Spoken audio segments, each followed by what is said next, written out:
Hello guys, ಈ ಒಂದು ವಿಡಿಯೋದಲ್ಲಿ ಕರಿಯರ್ ಅಂತ ಬಂದ್ರೆ ನಿಮಗೆ ಏನ್ ಮೆಸೇಜ್ ಬರ್ತಾ ಇದೆ ಟ್ಯಾರೋ ಕಡೆಯಿಂದ? ಕರಿಯರ್ ಅಂತ ಬಂದ್ರೆ ವಾಟ್ ಮೆಸೇಜಸ್ ಟ್ಯಾರೋ ಕಡೆಯಿಂದ ಬರ್ತಾ ಇದೆ? 9 of Wands, the hanged man.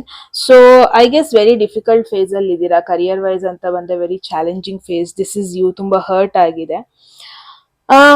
Wrong direction ಅಲ್ಲಿ ಇದ್ದೀರಾ ಅಂತ ನಾನು ನಿಮಗೆ ಹೇಳ್ತಾ ಇಲ್ಲ, ಬಟ್ ಎಷ್ಟು ಎಫರ್ಟ್ ಹಾಕ್ತಾ ಇದ್ದೀರಾ ಅಷ್ಟು ನೆಸೆಸರಿ ಇಲ್ಲ. ಬಿಕಾಸ್ ನಿಮ್ಮ ಒಂದು ಡೈರೆಕ್ಷನ್, ನಿಮ್ಮ ಒಂದು ಡೆಸ್ಟಿನಿ ಅಂತ ಏನಿದೆ ಅದು ಪ್ರಾಬಬ್ಲಿ ಕರೆಂಟ್ ಸಿಚುವೇಶನ್ ಅಲ್ಲಿ ಏನಿದೆ ಸ್ಟ್ರಗಲ್ ಮಾಡ್ತಾ ಇದ್ದೀರಾ ಅಲ್ಲಿ ಇಲ್ಲ. ಐ ಥಿಂಕ್ ಒಂದು ಪಾಸ್ ತಗೋಬೇಕು ನೀವು. ಕರಿಯರ್ ಅಲ್ಲಿ ಪ್ರಾಬಬ್ಲಿ ರಾಂಗ್ ಕಡೆ, ಒಂದು ರಾಂಗ್ ಜಾಗದ ಕಡೆ ಎಫರ್ಟ್ ಹಾಕ್ತಾ ಇದ್ದೀರಾ, ಎನರ್ಜಿ ವೇಸ್ಟ್ ಮಾಡ್ತಾ ಇದ್ದೀರಾ ಅನ್ಬೋದು. ಹೆಂಗಾಗ್ತದೆ ಅಂದ್ರೆ ಕೆಲ್ಸ ಕೆಲ್ಸ ಕೆಲ್ಸ ತುಂಬಾ ಸ್ಟ್ರೆಸ್ ತಗೊಂತಾ ಇದ್ದೀರಾ, ತುಂಬಾ ಕಷ್ಟ ಪಡ್ತಾ ಇದ್ದೀರಾ. ಲೈಕ್ ಹೆಲ್ತ್ ಬಗ್ಗೆ ಕೂಡ ಫೋಕಸ್ ಮಾಡ್ತಾ ಇಲ್ಲ. ಅಂಡ್ ನಿಮಗೂ ಗೊತ್ತು ಹಿಂಗಾಗ್ತಾ ಇರೋದು.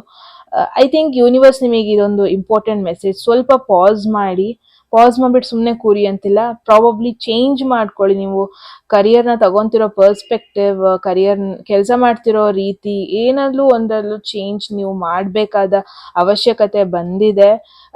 ಐ ಥಿಂಕ್ ನೋಡ್ತಿರೋ ರೀತಿ, ಅದನ್ನ ಮಾಡ್ತಿರೋ ರೀತಿ, ಇದೆಲ್ಲ ನಿಮಗೆ ಇನ್ನೂ ಲೋ ಫೀಲ್ ಮಾಡಿಸ್ತಾ ಇದೆ. ಒಂದು ಡಿಫ್ರೆಂಟ್ ಆಂಗಲ್ ಅಲ್ಲಿ ನಿಮ್ಮ ಕರಿಯರ್ನ ನೀವೀಗ ನೋಡಬೇಕು, ಚಾಯ್ಸಸ್ ನೀವು ಮಾಡಬೇಕು. ಓಕೆ,